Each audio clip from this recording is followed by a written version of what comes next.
Selamat siang Mas Anies. Selamat siang Mas Emi. Mas Anies, saya mewakili, ini jangan dihitung dulu ya. Saya mewakili komika, praktisi IT juga. Dan yang paling utama saya ini kafir ya. Dan itu kan yang coba ditarik ya Mas. Belum aja apa-apa udah politik identitas. Saya nggak ngomong loh. Ya. Sebenarnya identitas nggak apa-apa, hanya jangan dipolitisasi. Ya. Nah, barusan dipolitisasi. Enggak, tapi ini menunjukkan ada ya di grassroots seperti itu. Saya ingin tahu di sini yang datang yang Kristen tepuk tangan dong. Mana suaranya? Weh. Itu ya Kristen tuh sedikit tapi arogan ya. Jadi kalau saya sebenarnya ada ketakutan residu dari 2017. Ada ketakutan itu. Saya sendiri saya ini pemilihan pragmatis. Untuk 2024 saya akan memilih pragmatis. Kenapa saya memilih nomor 1?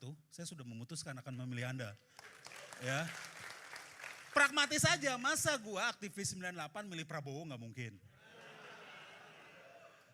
Masa milih Ganjar, masa PDI lagi 10 tahun gitu kan ya. Walaupun baju gua merah gitu. Jadi itu, tetapi dari orang pemilih pragmatis ini, jadi itu yang bisa dibilang Ari tadi, ya kalau orang tua, golongan tua di gereja saya nanya, kenapa lu pilih Anies? Dia kan intoleran dan sebagainya, jadi cap itu masih ada. Cap itu masih ada, jangan menutup mata, jadi pendekatannya seperti apa. Karena contoh, Mas Anies izinkan Christmas Carol di Jakarta, thank you. Juga meresmikan beberapa gereja, salah satunya gereja saya bukan HKBP ya, saya GBKP. Ya. Karo is not Batak ya, itu camkan ya. Jadi kalau masih ingat ya ataukah itu cuma seremoni, harusnya ingat ada gereja di Tanjung Priok yang Anda resmikan. Ya di Semper, itu golongan saya ya. Jadi itu marga-marga Ginting, Sembiring dan sebagainya. Bukan yang HKBP gitu ya. Nah, tetapi sebenarnya akar masalahnya kan ada di SKB 2 Menteri. SKB 2 Menteri ini menyebabkan harus ada konflik horizontal antar pemeluk agama. Yang oleh pemerintah Jokowi yang katanya toleran ini pun gak berani dibatalkan. Itu faktanya. Berani gak Mas Anies batalkan itu? Silakan.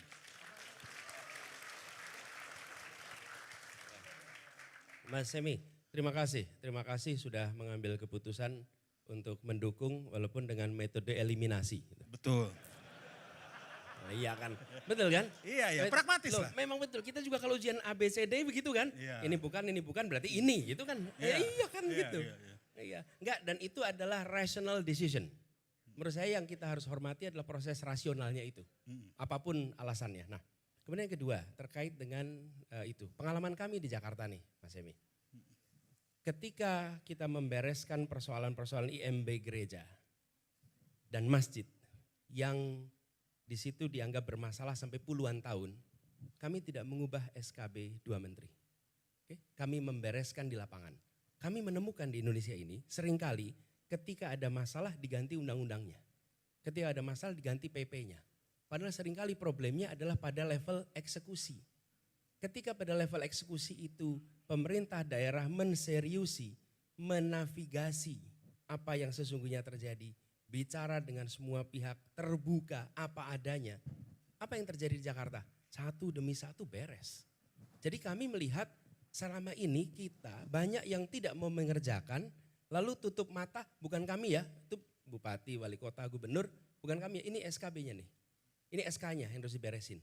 Tapi pengalaman kami di Jakarta, SKB-nya gak kami ubah-ubah, kami gak minta itu diubah, tapi kami bekerja di lapangan dan apa yang terjadi? Hampir 40 tahun lebih itu Duri Kepah. Kemudian 30 tahun lebih di Priuk. Bukan di Priuk juga, tapi di Lubang Buaya. Itu beres itu. Dan kita berkomunikasi. Jadi saya melihat solusinya itu bereskan di level lapangan. Karena ini saya kembali to the point aja karena disuruh sama panitia juga to the point. Berarti nggak berani ya untuk membatalkan SKB itu ya? Pertanyaannya salah. Waduh. Bukan berani atau tidak. Betul. Saya masih bisa ganti ke 02 loh kalau disalah-salahin. Pertanyaannya salah. Pertanyaannya salah. Kenapa? Karena kita akan membatalkan kalau itu bermasalah. Nah saya membuktikan itu tidak bermasalah. Jadi menurut Bapak nggak bermasalah. Tapi itu Tadi kan kan jadi, kita berhasil menyelesaikan betul. tanpa mengubah, berarti bisa dong pakai itu. Tapi itu akan sangat tergantung kepala daerahnya. Tentu, karena itu bukan hanya tergantung, kepala daerah itu harus mengerjakan, harus ada komitmen. Dan ketika kepala daerah komunikasi didengar semua warga. Tapi kalau kepala daerah tidak komunikasi, tidak membicarakan, saya itu seringkali harus turun langsung. Dan apa yang terjadi? Beres. Ya itulah, saya disumpah untuk menyelesaikan masalah. Nggak bisa saya bilang ke orang lain yang kerjakan.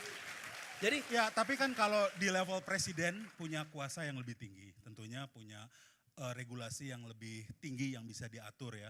Artinya kalau semua masalah nanti harus presidennya yang turun tangan ya. Bukan, justru kepala daerahnya. Kenapa? Sekarang saya tanya, ada tidak? Ini sederhana sekali. Petunjuk dari pemerintah pusat bagaimana mitigasinya. Guideline itu nggak ada mas.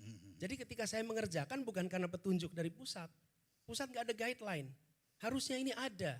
Kami dalam urusan lingkungan, ini yang kami akan buat.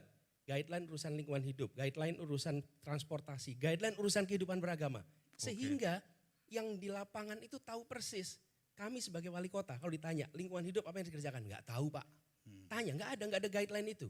Itu yang kami ingin buat, termasuk ketika bagaimana mitigasi urusan IMB yang macet. Dari pengalaman kami, sehingga kepala daerah itu tahu apa yang harus dikerjakan. Lalu kepala daerah tahu apa do-nya, apa don'ts-nya. Berarti SKB ini menurut Bapak tidak bermasalah? Pengalaman kami di Jakarta, kami bisa jalankan dengan SKB itu. Kalau ternyata di Jakarta saja pengalaman kami itu mandek karena itu, berarti dihapuskan. Betul gak? Dikoreksi. Fair kan? Fair. Oke.